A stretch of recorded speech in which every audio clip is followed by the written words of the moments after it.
توبه جوان علاقه‌مند است. باید به ببخشید کسانی اجازه که هست؟ جوان هستند سکوت کنید بزرگوار.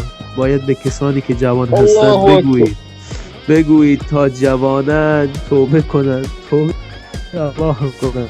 این را آگاه باشید بزرگواران. هر چیزی که در این دنیا فانی است، هر چیزی که در این دنیا وجود دارد برای شما عزیزان نیست. حتی زنهای شما، حتی زنهای مردان هم در واقع بعد از مرگشون در احاطه و در اختیار دیگرانند.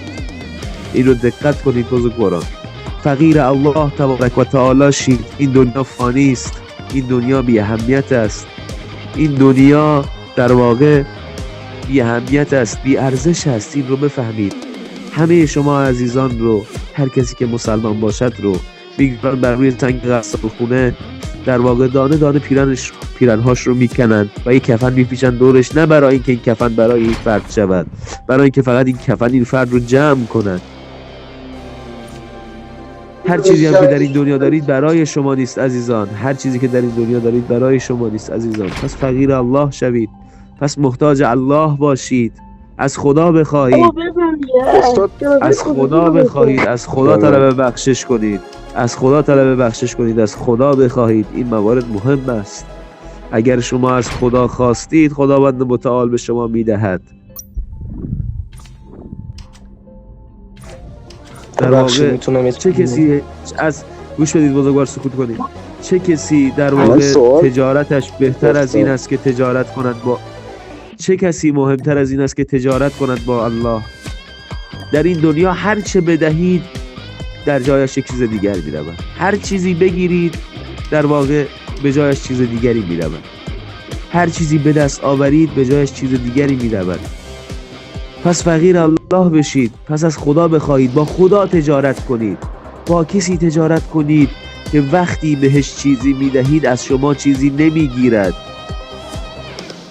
دوباره شما رو پر میکند، دوباره شما رو غنی میکند. این موارد مهم است. کاش من حقیر یک شعر رو خدمت شما عزیزان. در واقع یک لحظه صبور باشید، من حقیر باز برمیگردم. یک لحظه صبور باشید، من حقیر برمیگردم. به نام خداوند رحمت کریم. سلام نه بزرگوار، بذارید برگردم صدای شما رو بشنوم. صبور باشید تا من حقیر برگردم. الله اکبر.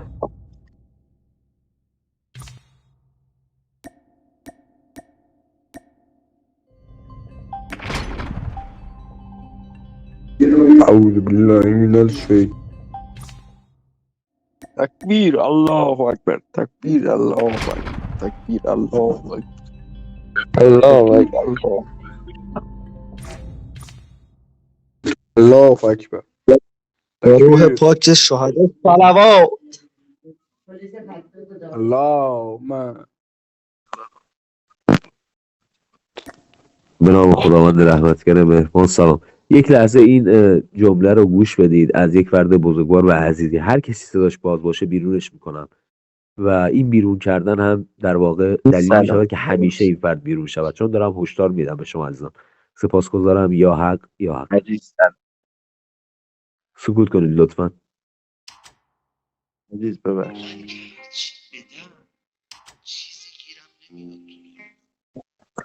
هر چی جاش بیاد یه چیزی میره.